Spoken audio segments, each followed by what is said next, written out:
क्या हरियाणा में रविवार को नफे सिंह की सरेआम हुई हत्या का कोई कनेक्शन लॉरेंस बिश्नोई गैंग से मिलता जुलता है? क्योंकि जिस तरह नफे सिंह की कार का पीछा किया गया, जिस तरह शूटरों ने अपने टारगेट को पिन पॉइंट करके मारा, जिस तरह ताबड़तोड़ गोलियां चलाईं, वो कहीं न कहीं किसी न किसी तरह से 2 साल पहले पंजाब में हुई सिद्धू मूसेवाला की हत्या जैसा नजर आता है।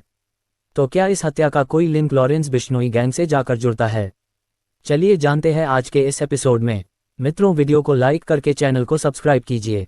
हरियाणा के इनेलो के दिग्गज नेता नफे सिंह राठी की हत्या के बाद पुलिस ने अपनी तफ्तीश का दायरा बढ़ाना शुरू किया है, मगर तफ्तीश की शुरुआत में ही पूरे घटनाक्रम को सिलसिलेवार देखने के बाद ये सवाल जरूर खड़ा होने लगता है कि कहीं इस हत्याकांड के पीछे ऐसे ही किसी गैंग का तो हाथ नहीं। हालांकि इसी बीच पुलिस को एक सीसीटीवी भी मिला है जिसमें आरोपियों को पहचानने की कोशिश की जा रही है।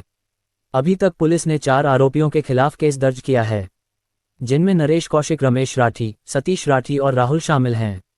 25 जनवरी यानी रविवार की शाम को इंडियन नेशनल लोकदल के हरियाणा राज्य के प्रमुख नफे सिंह राठी को झज्जर के पास अनजान हमलावरों ने अंधाधुंध फायरिंग करके उन्हें मौत के घाट उतार दिया। इस वारदात में नफे सिंह का सुरक्षाकर्मी भी मारा गया, मगर हत्या का जो स्टाइल है वो बिल्कुल पंजाबी सिंगर सिद्धू मूसेवाला मर्डर से मिलता जुलता है।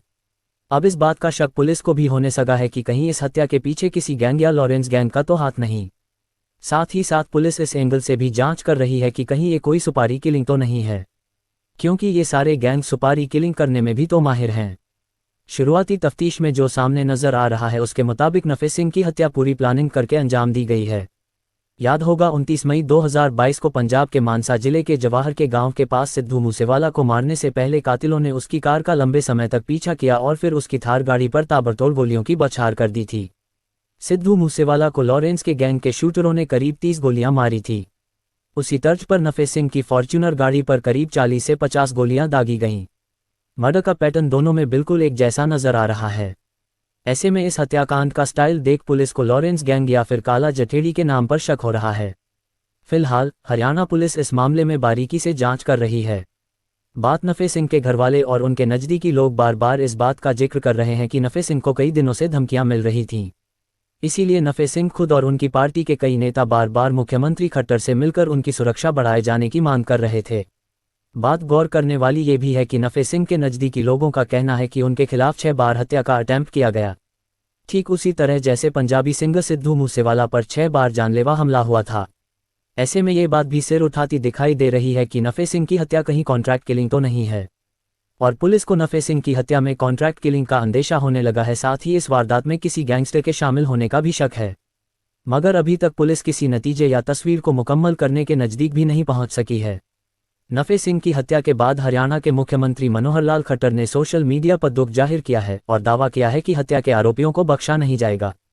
लेकिन इस सवाल का जवाब खुद सीएम खट्टर के पास भी नहीं है कि जब नफे सिंह ने अपने लिए सुरक्षा की मांग की थी तो उसे मुहैया क्यों नहीं करवाई गई, जबकि उन्हें लगातार जान से मारने की धमकियां भी मिल रही थीं। नफे सिंह राठी का सियासत के दंगल में पहला कदम 1996 में पड़ा, जब समता पार्टी के टिकट पर विधानसभा का चुनाव लड़ा।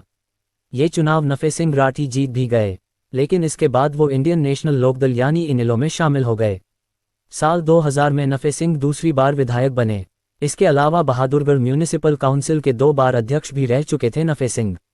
All Indian style wrestling association के अध्यक्ष भी रह चुके हैं नफे सिंह। नफे सिंह को हरियाणा के पूर्व मुख्यमंत्री ओम प्रकाश चौटाला और उनके बेटे अभय चौटाला का बेहद नज़दीकी भी माना जाता है। सियासी करियर में नफे सिंह का दामन भी पूरी तरह से पाक साफ नहीं था, उनके खिलाफ भी कई आरोप लगे। बताया जा रहा है कि पूर्व विधायक नफे सिंह राठी पर बेईमानी से संपत्ति की डिलीवरी के लिए प्रेरित करना का एक आरोप था। इसके अलावा नफे सिंह के खिलाफ धोखाधड़ी और जालसाजी का भी आरोप है। लेकिन नफे सिंह के दामन पर लगा एक संगीन दाग भी है, जो हरियाणा के पूर्व मंत्री मांगे राम नंबरदार के बेटे की आत्महत्या का मामला है।